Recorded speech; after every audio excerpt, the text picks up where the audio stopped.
Bonjour chers frères et sœurs en Christ. Bonjour aux croyants en Dieu,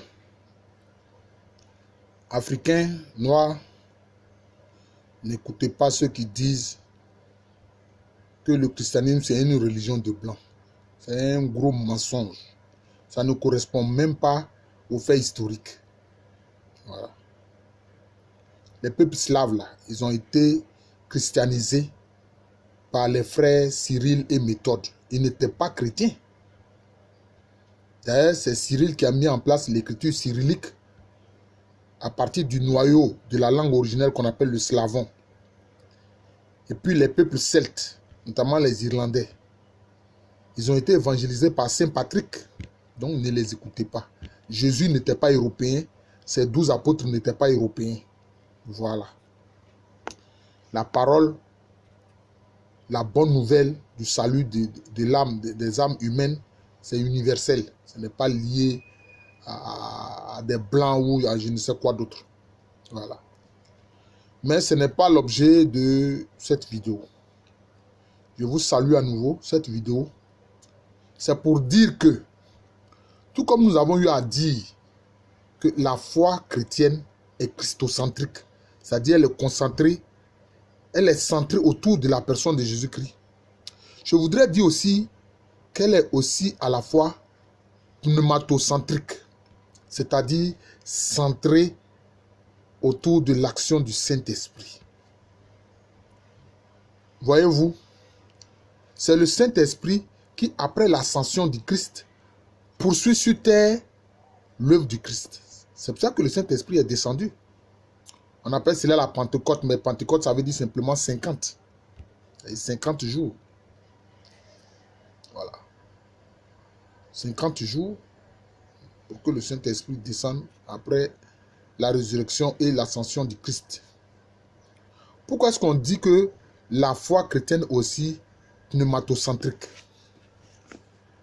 Parce que c'est le Saint-Esprit qui vient habiter en celui qui est disciple du Christ, qui a accepté Jésus-Christ comme Seigneur et Sauveur, pour produire en lui le vouloir et le faire de Dieu selon le bon plaisir de Dieu. Et c'est pour ça qu'on dit le Saint-Esprit, c'est l'Esprit qui donne la vie. Mais nous avons vu que Jésus-Christ est la vie. Donc si on remplace vie par Jésus, on voit que le Saint-Esprit, c'est l'Esprit qui donne Jésus. C'est-à-dire, il fait en sorte que la vie de Jésus là se produise en toi qui es le disciple de Jésus. Et le Saint-Esprit aussi est appelé l'Esprit de vérité. Or, on a vu que Jésus-Christ est la vérité.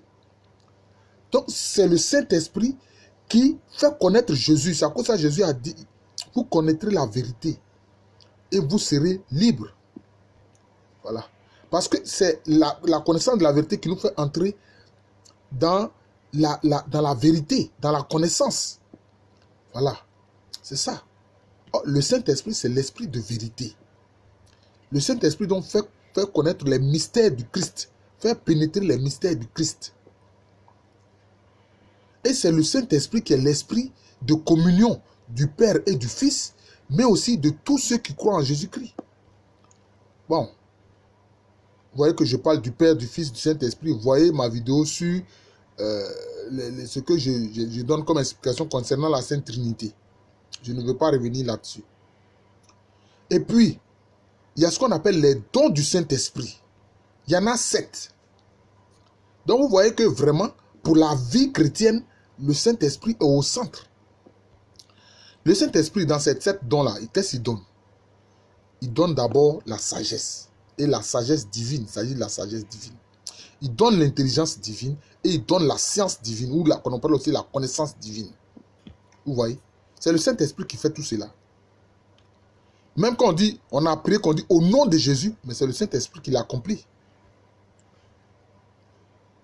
Je vais encore parler maintenant de 3 autres dons du Saint-Esprit.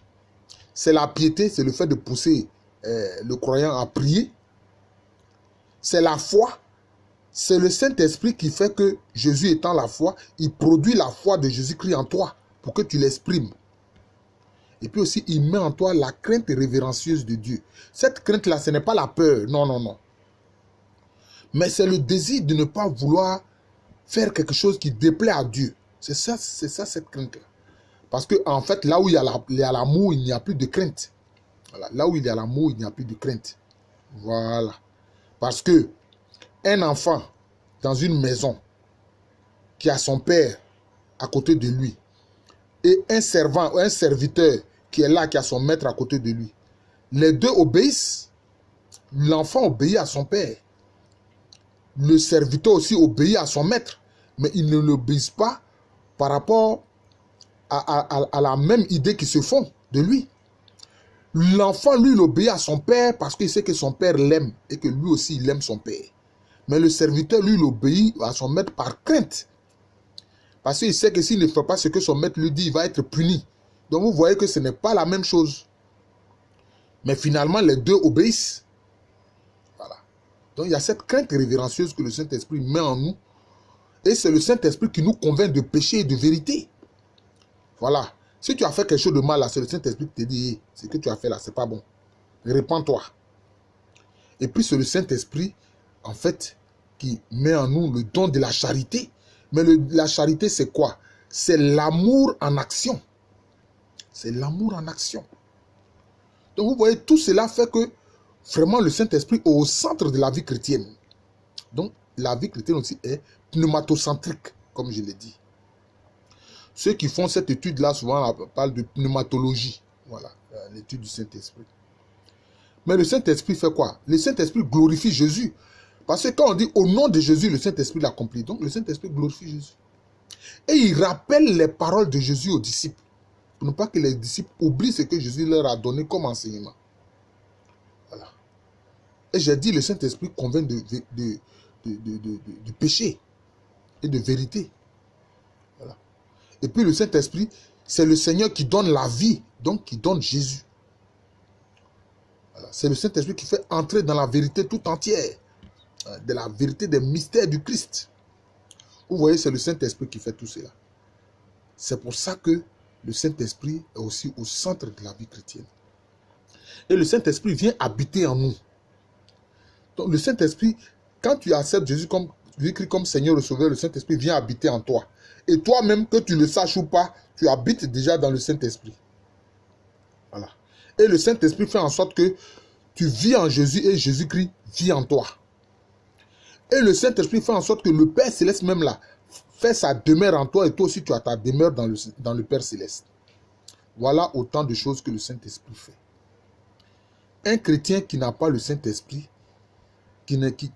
en qui le Saint-Esprit n'habite pas, il n'est pas encore chrétien. Non, il n'est pas encore chrétien.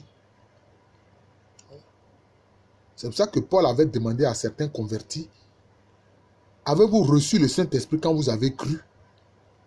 Et ils ont dit, on n'a même pas entendu dire qu'il y a un Saint-Esprit. Parce que quand Paul les avait regardés, il a vu que le Saint-Esprit n'était pas en eux. Voilà. Parce que le Saint-Esprit, c'est la puissance divine en action. C'est la puissance divine en action. Tout baptisé, tout croyant en Jésus-Christ, il a le Saint-Esprit. Mais comme on dit, Paul dit, réveillez le don que vous avez reçu. Donc nous ne devons pas dormir. Voilà. Nous devons laisser le Saint-Esprit produire en nous le vouloir et le faire de Dieu selon le bon plaisir de Dieu. Voilà. Donc je vous remercie. Je suis le frère Jean de l'amour de Jésus. C'est mon nom spirituel. Mais à l'état civil, je suis le professeur Allo Kwame René. Merci encore et bonne journée.